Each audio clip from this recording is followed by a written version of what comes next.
Hallo und herzlich willkommen beim Missio Österreich. Vitajte v Missio Austria.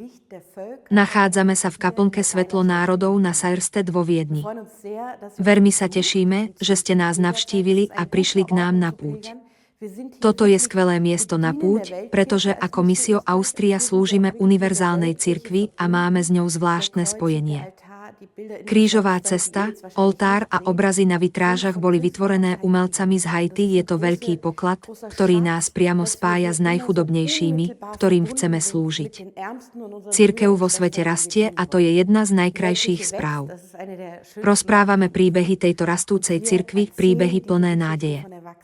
To je naša úloha, slúžiť univerzálnej cirkvi, podporovať ju a deliť sa o hojnosť, ktorú nám prináša.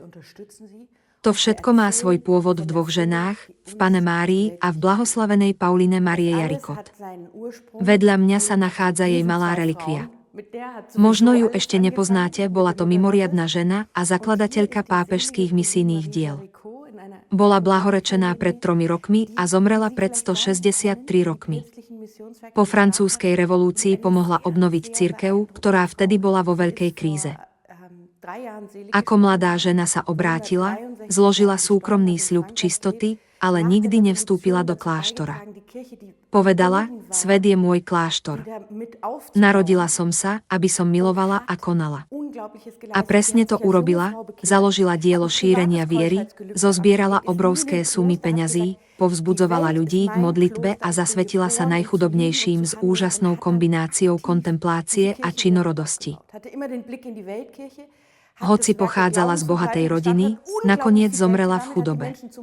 Jej príbeh je príkladom úplného odovzdania sa a radosti cez všetky vzostupy a pády. Pozývam vás, aby ste sa dozvedeli viac o Pauline Marie Jaricot na našom YouTube kanáli, webovej stránke alebo v mnohých krátkych a inšpirujúcich knihách o nej.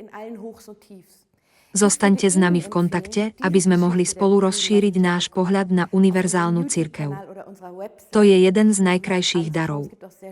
Sledujte nás na Instagrame, Facebooku, TikToku a YouTube, aby ste spoznali skutočných hrdinov lásky k blížnemu, našich bratov a sestry v univerzálnej cirkvi. Byť s nimi spojený a pracovať s nimi spoločne je jedným z najväčších zážitkov. Ďakujeme, že ste navštívili Missio Austria, veľmi sa tešíme z vašej návštevy. Krížik milujeme hostí.